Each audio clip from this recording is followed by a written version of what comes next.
लोकसभेसाठी आपण सर्वजण या ठिकाणी उपस्थित आहोत.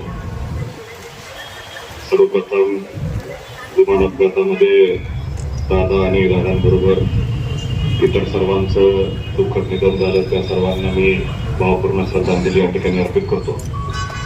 उपस्थित असलेल्या समोर सर्व शोकाकुल बंधूंना, राज्यामध्ये एक शिस्तप्रिय नेता म्हणून आदरणीय दादांची ओळख संपूर्ण राज्याला या ठिकाणी होती. आज आपण सर्वजण शोकसभेला उपस्थित असताना प्रत्येकाने आपला दादांबद्दलची भावना, त्यांचं व्यक्तिमत्व आणि त्यांच्याशी सोबत घडलेले प्रसंग ते सांगण्यासाठी आपण इथं सर्वजण जमलेलो आहोत.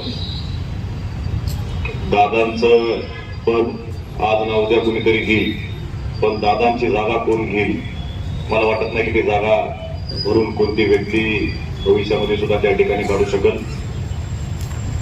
दादांबरोबर माझ्या अत्यंत तरुण वयामध्ये काम करण्याचा योग मला माझ्या आई वडिलांमुळे या ठिकाणी आला.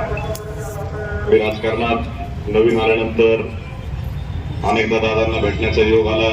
त्यामध्ये काही एक दोन प्रसंग आहेत आणि ते प्रसंग नक्कीच या ठिकाणी इथं सांगितले पाहिजेत आणि तीच खरी आठवण दादांची तुमच्या माझ्यामध्ये या ठिकाणी राहणार आहे. मी नवीन आल्यानंतर राजकारणामध्ये काम करत असताना मला हातामध्ये कड घालायची सवय होती आणि एकदा माझी आई मला अजितदादांकडे सकाळी नाश्त्याला घेऊन गेले आणि दादांना माझी भेट घालून दिली. दादांना सांगितलं की आता मुलगा राजकारणात आलाय, असं तसं या ठिकाणी आम्ही बोलायला लागलो आणि दादांना मला सांगितलं की तू राजकारण या ठिकाणी करत असेल तर आजपासून पहिले ते कड घालणं बंद कर. आणि ठीक आहे, दादांनी मला कड बंद करायला सांगितलं.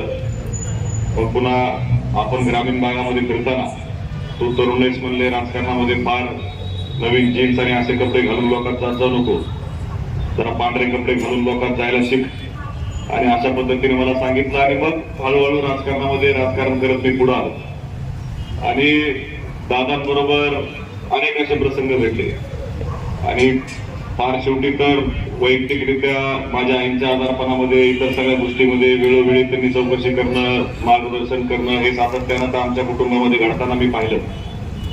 पण राजकीय सुद्धा असे अनेक अनुभव आहेत.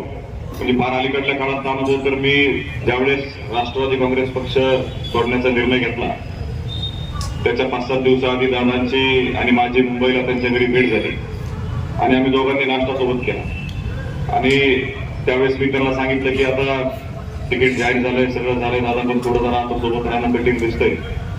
ते मला म्हणजे 2-3 दिवस परत विचार कर, गडबड काय करू नको. आणि मी अंबेजोगाईला आलो आणि अंबेजोगाईला आल्यानंतर मग रात्री घरी आम्ही बसलो होतो आणि दुसऱ्या दिवशी भाजपमध्ये प्रवेश होता आणि माझा मोबाईल बंद होता. दादा मला संपर्क करण्याचा प्रयत्न करत होते. सकाळी 6:30 वाजता त्यांनी डॉक्टर नरेंद्र काळेंना माझ्याकडे घरी पाठवलं आणि म्हणले मला मोबाईल त्याला अक्षयला जोडून दे, मला त्याला 5 मिनिट बोलायचं. आणि मी दादांना फोनवरती बोललो. डॉक्टर काळेंचा तो फोन होता.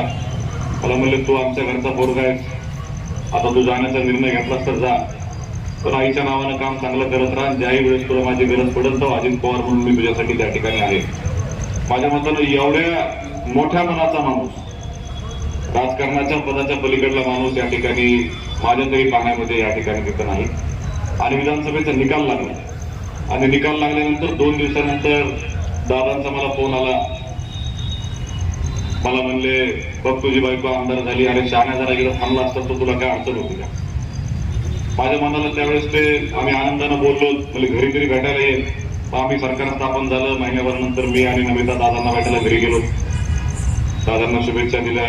दादा महाविकास आघाडीकडून मुख्यमंत्री झाले होते आणि त्यावेळेस 10-15 मिनिट बसल्यानंतर आमदार म्हणून काम कसं केलं पाहिजे ते माझ्या पत्नीला शिकवण्याचं काम त्या काळामध्ये अजितदादांनी या ठिकाणी केलं.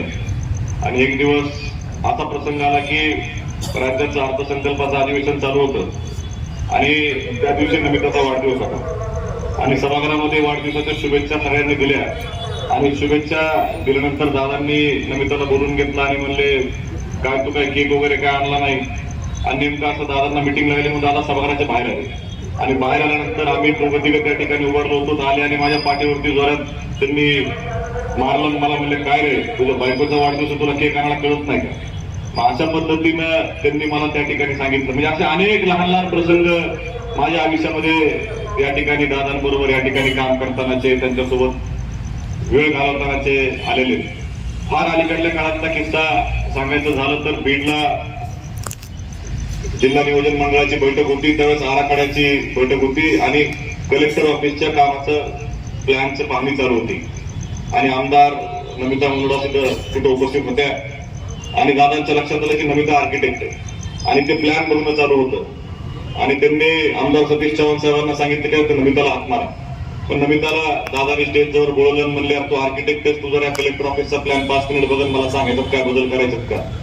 आणि म्हणजे काम करणाऱ्या व्यक्तीला त्याचा पक्ष कुठला आहे, तो कुठल्या विचाराचा आहे, पण त्याच्यामध्ये जर काम करण्याची इच्छा असेल आणि ती ताकद जर दादांच्या हातामध्ये असेल की ह्याला आपण संधी देऊ शकतो, ते संधी देण्याचं काम अजितदादांनी त्या ठिकाणी केलं.